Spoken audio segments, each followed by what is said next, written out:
வணக்கம் நண்பர்களே, விசி gardening ideas உங்களை அன்புடன் வரவேற்கிறது.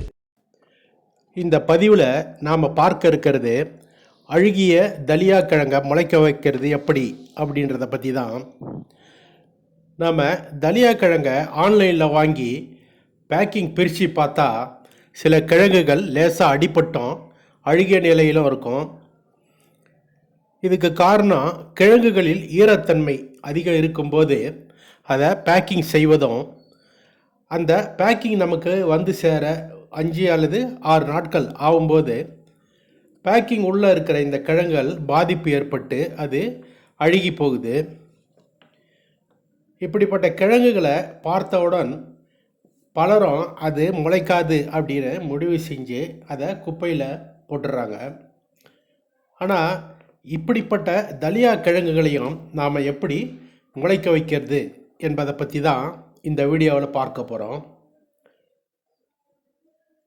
இப்படிப்பட்ட கிழங்குகளை முளைக்க வைக்க ஒரே ஒரு கண்டிஷன் தான்.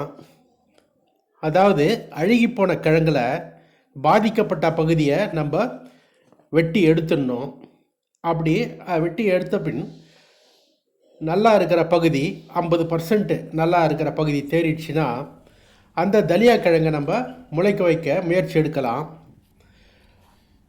50% கீழே 40% கிழங்கு தான் நல்லா இருக்குது அப்படின்னா அது கொஞ்சம் பிழைக்கிறது கஷ்டம்தான். இப்போ இந்த கிழங்கை பாருங்கள். இதில் நான் அழுகி போன பகுதியை கட் பண்ணி எடுக்க போகிறேன். இது எந்த அளவுக்கு டேமேஜ் ஆகிருக்குன்னு பாருங்கள். இப்போது இதில் பாதிக்கப்பட்ட பகுதியில் கட் பண்ணி எடுத்துட்டு பாதிப்பு இல்லாத இந்த நல்ல பகுதியை 2 நாட்களில் இளம் வெயிலில் நம்ம காய வைக்கணும். அடுத்ததாக இதுக்கு மண்கலவையை பொறுத்த வரைக்கும் போன வீடியோவில் நான் தலியா கிழங்குக்கான மண்கலவையை பற்றி சொல்லியிருக்கேன். அதே ரேஷியோவில் மண்கலவை தயார் பண்ணலாம்.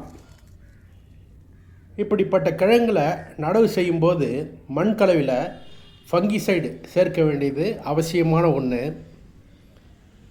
இதற்கு சாஃப் அல்லது ட்ரைகோடெர்மா வெரிடி, அதுவும் கிடைக்கலனா இந்த மண்கலவையில் வேப்ப முன்னாக்கு கலந்து பயன்படுத்துவது அவசியம். இப்போ 2 நாட்கள் வெயிலில் காய வச்ச இந்த கிழங்குகள் லேசாக சுருங்கியும் ஈரத்தன்மை அதில் குறைஞ்சும் இருக்கும். இந்த கிழங்கை நடவு செய்கிறதுக்கு முன்னாடி கிழங்குகளை கட் பண்ணி எடுத்த பகுதியில் ஃபங்கிசைட் அப்ளை பண்ணோம். நான் இதுக்கு இந்த சாஃப்ட் தான் பயன்படுத்துகிறேன். அதே போல் கிழங்கு நடவு செய்யும் மண்கலவையில் நடவு செய்யும் முதல் நாளே தண்ணீர் ஊற்றி வைக்கணும். அப்போ தான் இந்த மண்ணில் உள்ள ஹீட்டு கொஞ்சம் குறைஞ்சிருக்கும். இப்போ இந்த கிழங்கை நடவு செய்யலாம்.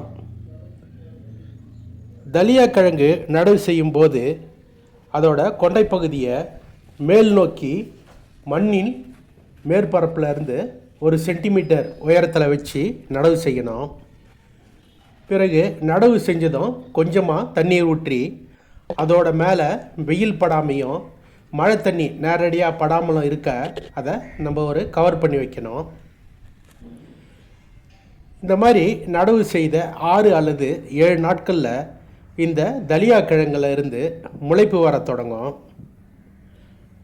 இப்போ இந்த கிழங்கை பாருங்கள். இது நடவு செய்து 10 நாட்கள் ஆகுது. இனிமேல் இதை பற்றி கவலை இல்லை. இது முளைக்கத்தான் சில நாள் எடுக்குமே தவிர முளைச்சி 2 இலைகள் வந்தவுடன் இதோட வளர்ச்சி வேகமாக இருக்கும். இந்த தலியா செடியின் வளர்ச்சி பற்றியும் அதன் பராமரிப்பு பற்றியும் நான் அடுத்தடுத்த வீடியோவில் அப்லோட் பண்ணுறேன். குப்பையில் தூக்கி எறியாமல் இந்த அழுகிய தலியா கிழங்குகளை நீங்களும் மேற்சொன்ன முறையில் அதை பதப்படுத்தி நடவு செய்து ஒரு தலியா செடியை வளர்க்கலாம். இந்த தலியா கிழங்கை மண்ணில் நடவு செய்து வளர்ப்பதை பற்றி போன வீடியோவில் போட்டிருந்தோம்.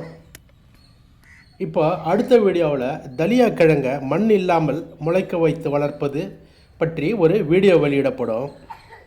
இந்த மாதிரி தலியா செடி வளர்ப்பு பற்றி பல சுவாரஸ்யமான தகவல் தெரிஞ்சிக்க நம்ம பிசி கார்டனிங் ஐடியாஸ் சேனலை சப்ஸ்கிரைப் பண்ணி வச்சுக்கோங்க.